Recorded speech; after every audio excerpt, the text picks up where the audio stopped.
gear seekers, I'm Nick. Thermaltake sent us over some fresh goodies for us to do a build with and to check out, so we decided that we would do just that. Do a build and check out some new parts. It's a pretty simple premise. In this video, we built a decently powered mid-tier rig featuring the Ryzen 5 3600X and the new AMD Radeon RX 5700 in the brand new Thermaltake H200 TG in white, or in other words, the Snow Edition. So yeah, let's do a building thing.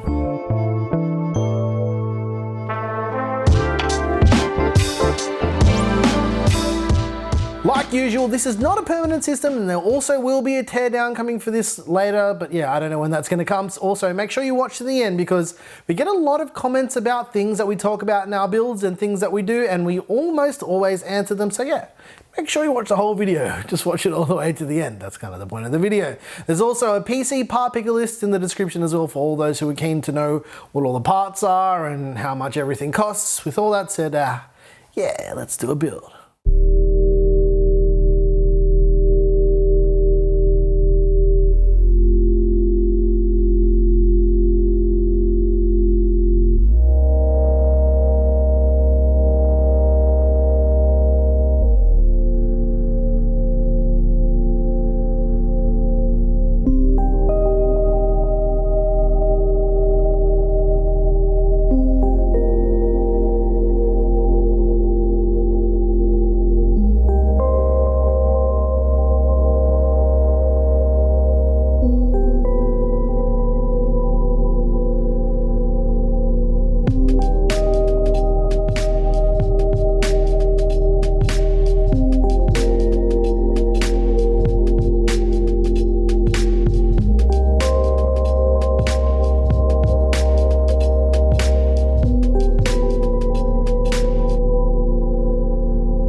Let's talk about all them parts because I'm pretty sure you guys want to know. The motherboard is the brand new Gigabyte X570 Aorus Pro Wi-Fi. This board is just about in that sweet spot for price, performance, and features. Yeah. It's a pretty decent board.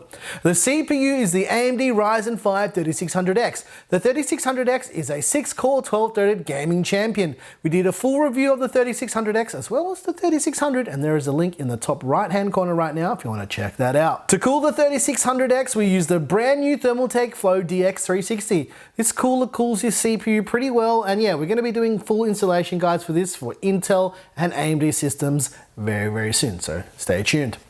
The GPU that was used was the AMD Radeon RX 5700, not the 5700 XT. We used this GPU instead of the 5700 XT because we're saving the 5700 XT for something very, very special. So yeah, don't ask why we didn't use it. There's obviously a reason for it. The RAM chosen was 16 gigs of XPG Spectrix D60G at 3000 megahertz. I just love how this RAM kit looks and it performs pretty well. I use a kit of this in my own personal gaming rig as well. To power the system, we used the new Thermaltake PF1 ARGB 1050 watt 80 plus platinum power supply. Well, that was a bit of a tongue twister, and yeah, it's 1050 watt, not 1500 watt if you thought that was a typo. I thought I'd also mention that because yeah, it's one of their brand new products and it has ARGB and you can plug the ARGB straight into your motherboard.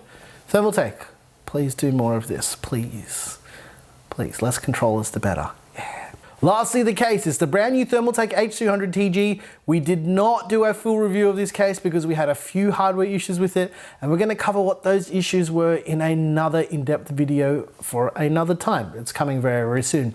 As far as building is concerned, it's pretty straightforward, and for low to mid-tier systems with minimal lighting and hardware, it would be pretty nice to build in, except for the fact that the gap between the rear side panel and the motherboard tray is probably less than 5 millimeters.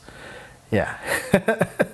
With that said though, I did make it work, but keep in mind that if you're gonna do a more complex build with this case, it's almost near impossible to do cable management in that part of the case. And speaking of that too, the cable channel towards the front of the case was surprisingly well made.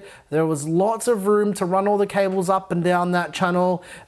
It kind of makes up for the side panel clearance, but at the same time it doesn't. So yeah, I'm really, really not sure how I feel about this case. It does look really good though.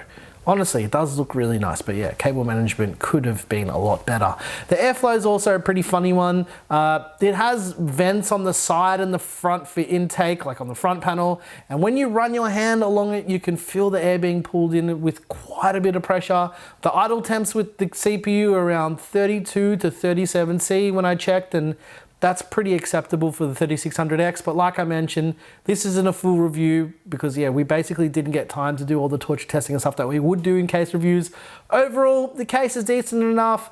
The design and the aesthetic's quite nice. I like white cases, but I just can't get past that cable management on the rear side with the clearance between the motherboard tray and the side panel.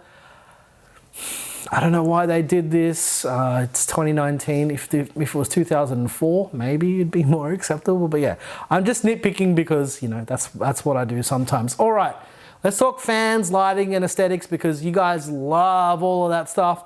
The fans are all the new Thermaltake Ring Duo fans connected up to 2 Thermaltake controllers. The RAM, the motherboard, and PSU lighting were configured in Gigabyte's RGB Fusion because yeah, they're all just ARGB. So yeah, anyway, it's benchmarking time. Just be aware though, I didn't test this system with every single game on Earth because there's not enough hours in the day. But yeah, I used our usual suite of gaming benchmarks. So yeah, you can pop back to see our other videos to see how it did and how it compared. Anyway, let's see how this system did.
This build turned out pretty nice, and I think it's a pretty balanced system.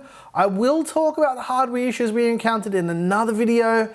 It just wasn't anything to do with the case, which is why I didn't dive into it in this video. It's literally nothing to do with the case. If you're interested in any of the parts of this build, there are links down in the description down below. There's also a PC part picker list down there as well, so if you want to know what anything was and how much it all costed, you can check it out down there as well. Also, if you want any of the music from our videos, check out our Patreon. That's right, ladies and gentlemen. I make every single song that you hear on the channel. It's not from anywhere else. We get a lot of questions. Hey, where'd you get that song from? Who's that song by? It's by me. I make the music. If you like this video, please like and subscribe. If you like this video, you know what to do. Tell us what you hated about it. Once again, thank you so very much for watching. I'm your boy Nick with Gear Seekers. You pick, we seek. And like I mentioned, the case looks really, really nice. But yeah, that cable management.